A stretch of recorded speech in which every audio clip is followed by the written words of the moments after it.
দেখো আমরা এখানে ক্লাস 7, 8 আর অন্যান্য ক্লাসের ছাত্রছাত্রীদের নিয়ে এসেছি আমরা সৌর প্যানেল দেখানোর উদ্দেশ্যে। আমাদের সেবা মিলনী হাই স্কুলের ছাদে সৌর প্যানেল বসানো হয়েছে। এই সৌর প্যানেল থেকে আমরা আপাতত আমাদের স্কুলে বিদ্যুৎ পাচ্ছি। আমরা আগে ব্যবহার করতাম সমস্ত প্রচলিত শক্তি, জলবিদ্যুৎ এবং তাপবিদ্যুৎ।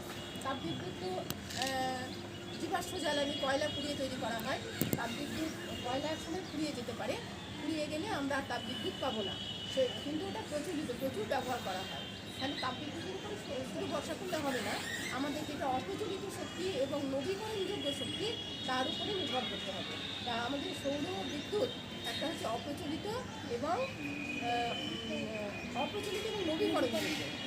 কারণ জীবাশ্ম জ্বালানি যেটা কয়লা বিদ্যুৎ, কয়লা থেকে যেটা তৈরি করা হয় সেটা কি নবীকরণযোগ্য নয় এবং সেটা কি একসময় ফুরিয়ে যেতে পারে, তাই তো? সেই জন্য আমরা সৌর বিদ্যুতের ওপরে ভরসা করছি। এখন তাহলে এই সৌর প্যানেলটা তৈরি করা হয়েছে কী করে সেটা আমি বলছি। এটা তৈরি করা হয়েছে সিলিকন দিয়ে এবং এখানে আছে অ্যালুমিনিয়ামের ফ্রেম দিয়ে সিলিকনটাকে বসানো হয়েছে। তো সিলিকন আমি প্রথমে বলবো সিলিকন কেন নিলাম, অন্য কোনো ধাতু বা অন্য কোনো জিনিস কেন নিলাম না।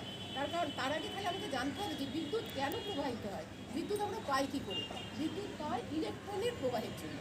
ইলেকট্রন যখন নিম্ন বিভাগ থেকে উচ্চ বিভাগের দিকে যায় তার ঠিক বিপরীত দিকে উচ্চ বিভাগ থেকে নিম্ন বিভাগ দিকে বিদ্যুৎ শক্তি প্রবাহিত হয়। হ্যাঁ, তাহলে নিশ্চয়ই সিলিকনের এমন কিছু গুণ আছে যার ফলে সৌর বিদ্যুৎ পড়লে, সূর্যের আলো পড়লে বেশি পরিমাণে ইলেকট্রনের ফ্লো হবে এবং বেশি পরিমাণে বিদ্যুৎ আমরা পাবো। সেই জন্য এখানে সিলিকন ব্যবহার করা হয়েছে। তোমরা যেমন বলেছো একটা ব্যাটারির সঙ্গে অনেকগুলো ব্যাটারি যোগ করে সেল তৈরি করা হয়, এখানেও ঠিক তাই। প্যানেল সৌর সেল থেকে যোগ করে সৌর প্যানেল তৈরি করা হয়েছে, নিয়ে আমরা এখান থেকে বিদ্যুৎ পাচ্ছি। তাহলে আমাদের প্রথম প্রশ্ন হচ্ছে আমাদের সৌর বিদ্যুৎ প্রচলিত না অপ্রচলিত? অপ্রচলিত। আচ্ছা, এটা নবীকরণযোগ্য না অনবীকরণযোগ্য? নবীকরণযোগ্য। কেন নবীকরণযোগ্য? মানে সৌরশক্তি তো কোনোদিন ফুরিয়ে যাবে না, সবসময় থাকবে, সেই জন্য আমরা এটা পেতেই থাকবো, সেটা হচ্ছে নবীকরণযোগ্য।